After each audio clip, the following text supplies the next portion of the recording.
Relationship advice. Update. My 28 female husband's 30 male older brother, 35 male, confessed that he's in love with me. What the hell do I do? Original story. This happened last week. I am still shocked and have no idea what to do with this information. A little backstory. My husband and I have been friends since I was in middle school, so we've known each other, and each other's families, forever. We started dating after college and got married 2 years ago. Let's call my husband Greg and his older brother Michael. I've obviously known Michael just as long as I've known Greg, but in that vague, peripheral way, you know, a friend's older brother? He was already well into college by the time I met and started hanging out with Greg, so until we got married, I hadn't had a lot of contact with him except for holidays when everyone was home.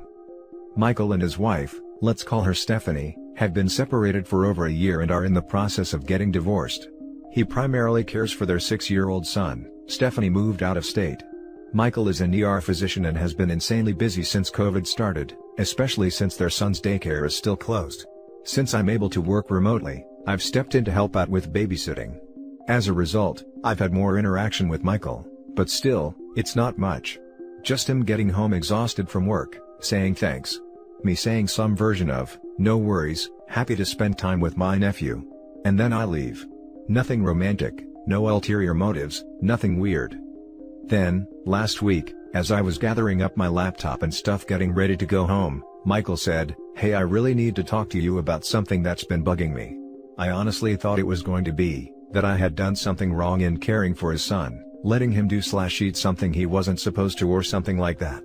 But then, he essentially told me that he's been in love with me for years, and that his feelings toward me were a contributing factor in him leaving Stephanie, and seeing me with his son and coming home to me every night has been wonderful. He then said, "I understand you're with Greg, but I had to tell you how I feel."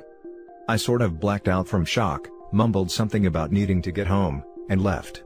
I can't stress enough how little one-on-one contact Michael and I have had.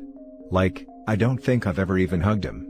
If you added up all the words we've ever spoken to each other, it might comprise a 30-minute conversation. He's almost like a father/teacher figure to me. I certainly don't feel the same way about him and am blown away, that not only is he apparently in love with me, but I was a contributing factor in his divorce? Which means Stephanie knows how he feels. Because I know some problematic people will ask, no, I have never led him on, worn anything even remotely revealing in front of him, texted him about anything other than childcare logistics, or spent more than 10 minutes alone with him. I'm honestly more confused than anything because, from my perspective, he knows nothing about me, like we barely talk. How the hell can he think he's in love with me? I've avoided him entirely since it happened, saying I had a bunch of meetings and couldn't babysit last week, which I feel really guilty about because I love spending time with my nephew. I haven't told anyone else, especially my husband. Please help. This is so far above my pay grade, and probably above Reddit's as well, but have no idea what to do. I don't want to cause a weird rift between brothers, or not be able to see my nephew anymore. Any advice is welcome. Thanks. Top advice before we read the update. Tell your husband what's going on and explain that's why you've been dodging his brother. Brother-in-law may think he's in love, but most likely is using what he thinks he knows about you as an ideal to hold up for his failed marriage. As you've pointed out, brother-in-law barely knows you. He's created an idea of you in his mind and fallen in love with it. This sometimes happens when people are unhappy in their lives and close themselves off from being involved in the people around them. He was likely unhappy with his wife and during that time continued to imagine a life with you, building you up into someone you have never been. Be sure to mention this to your husband. I think that your brother-in-law needs clear boundaries, but not a kick in the teeth. He likely needs therapy. If he isn't in love with her, he's in love with the idea of her. Step 1. Show husband this post. The information is going to cross husband's path eventually and it's really important that you're the one to tell him. You don't want him finding out plus finding out plus you elected not to tell him. Real step 2. Avoid contact and start treating your mental and emotional health.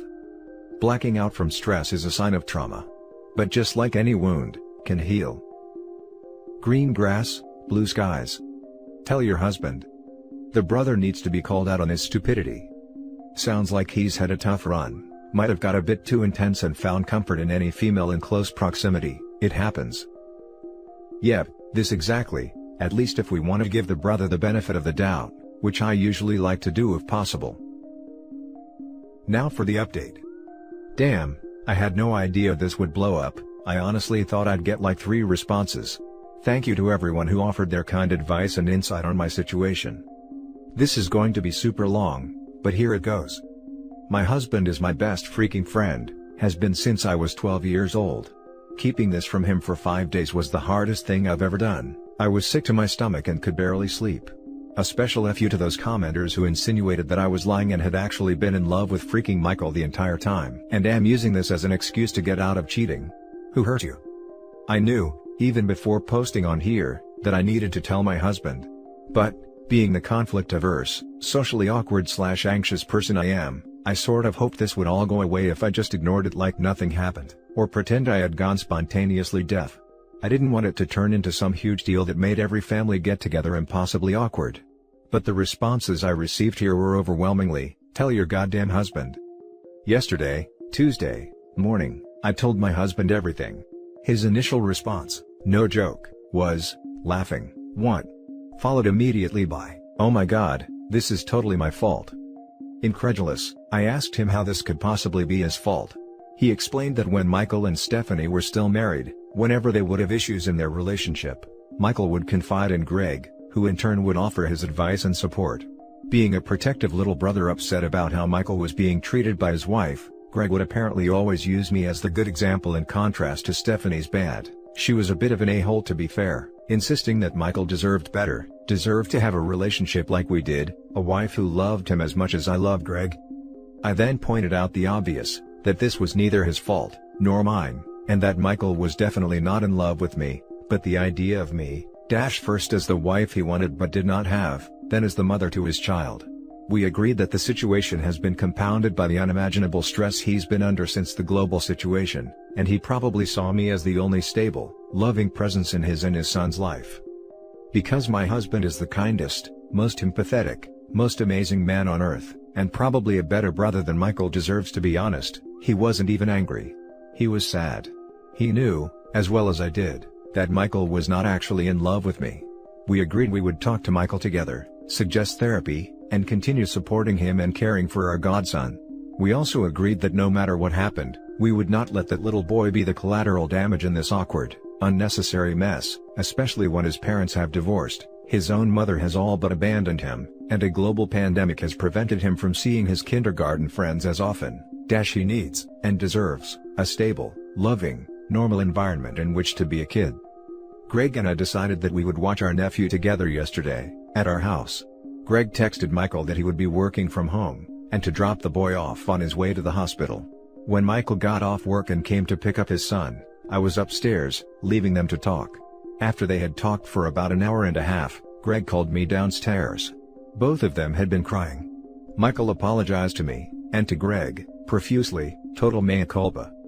He insisted his intention in confessing his feelings was meant more as a compliment to what an amazing wife I am to Greg, and how happy you make my son, and that was what motivated him to finally leave Stephanie 2 years ago, not wanting to be with me and take me away from Greg, but realizing that I, or, more realistically, someone like me, was what he wanted/deserved. He said he realized it was selfish of him to unload his feelings on me like that, and he knew I wouldn't reciprocate them, but that he felt he would go insane if he didn't just effing say something, with everything else on his plate right now. He said he had been feeling this way for a couple of years and planned to just work through it alone and take it to his grave, but that it just sort of came out like word vomit, and he never in a zillion freaking years would have acted on it. Michael also made a point to underscore the fact that these romantic feelings toward me are quite new, developing about 5 years ago, and were in no way predatory, since he's known me since I was 12 and he was 20. Michael agreed to seek therapy. Greg and I even offered to join him in the sessions if he thought it would be helpful. Greg and I will also still be helping him with his son. He works insane hours and is new to the whole single dad thing. Any babysitting will be done at our house, not Michael's from now on. For those pointing out that Michael can afford alternative childcare for his son, that's not the point, his son, our godson, needs a stable environment filled with family and routine since his life has been pretty much uprooted by the divorce, his mom leaving, and the pandemic. Until his school resumes in-person classes next spring, we'll care for him as a family. Greg and Michael's sister and parents, while they know nothing of this mess, share in the responsibility as well, so it will not be totally on our hands. All in all, I don't think any of us could have hoped for a better outcome to this weird situation. Happy to have everything out in the open so we can move forward. Thanks again for all of your advice and kind words. I have the best husband, salt of the earth, that one. Now for the closing comments. This is beautiful. A wonderful victory for empathy and understanding. Your story gives me a margin of hope. Thank you. Amazing way to handle things and a fantastic outcome for all involved. So glad things worked out for the best. I have to say thank you to OP for posting this. After reading both posts, I am thrilled to see the resolution. The way all parties handled this situation is inspirational to the type of conflict resolution and communication I would want in my own life. Your husband sounds like a fantastic man, and I deeply respect his empathy for his brother. I hope your brother-in-law gets better and that the stresses of the pandemic get easier on him. I can't even imagine what it's like. Thanks again for letting Reddit learn from your experiences and perspective. Now for the final story. My ex-boyfriend, 26 male, is marrying my best friend, 24 female, but he just told me that he wished he was marrying me instead, 24 female. I dated my ex-boyfriend from 4th grade to 11th grade, and from 12th grade I started dating my current boyfriend. When I broke up with my ex, my best friend told me that she had liked him for a while, but she didn't do anything since we were dating. She asked if I was comfortable with her expressing interest to my ex, and I told her that she could do anything she wanted. After some time, my ex-boyfriend started to date my best friend. This wasn't as weird as it sounds, since after 12th grade, we all went separate ways. So, while they were dating, it wasn't like I was right next to them the whole time. We got time to mature fully and independently, and, while some people wouldn't understand, I was glad my ex and my best friend was dating. I knew my ex was a good person, good enough for my best friend, and that they would go along nicely. Me and my boyfriend moved far away during university, and we lost contact with those two for a while. We came back home because of the pandemic, and we found out they were engaged. It was amazing, and it was one of the best days of my life, because I was welcomed with good news and got to see my old friends again. I got to have a conversation with my ex-boyfriend, reminiscing and laughing about the past, joking and looking back at time. I told him that I was so happy for him, and that if he didn't know what to give my best friend as gifts, or was having any relationship issues, to call me, since I knew them two the best. He laughed, and we reconnected our contacts, which we lost over the time. Last night, I was about to go to sleep when he called me, and I answered the phone. He told me that when he was looking back at the time, he wished he could turn back time so we would never break up and that it would be us marrying. He said that maybe in another universe we would be getting married, and that he would trade anything to get to do that. He said that he respected my boyfriend, but that we were always meant to be. He waited for my reply, which I didn't speak, and just ended the call. I pretended it didn't happen, but seeing my best friend post about planning her wedding and being so excited is breaking my heart. If I was in her position, I would want to know, but I don't want to destroy her happiness. Would she resent me if I didn't tell her? Would it be better for her to not know? Now for the top advice. Very inappropriate of your ex. Now his bride is in for a rough life with a man carrying that fantasy and regret.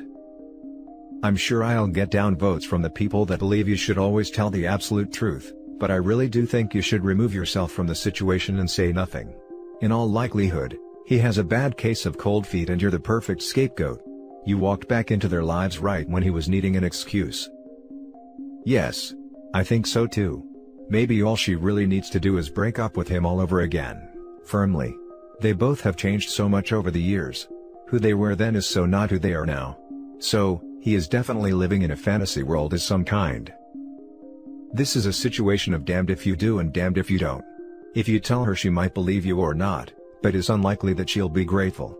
If you don't tell her and later she is unhappy, you are going to be partially responsible, because you are going to think that if you spoke up, things would be different.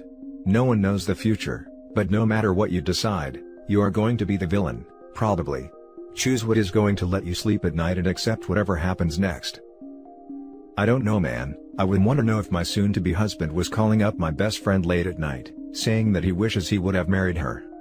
Cold feet or not, that was highly inappropriate. And I think you should tell your boyfriend first and tell your best friend. And that's it for this video, guys. If you have thoughts to share, leave a comment below. Don't forget to hit like and subscribe if you like this content. Turn the notification on to get updated on my latest posts. I'll catch you in the next one. Good day everyone.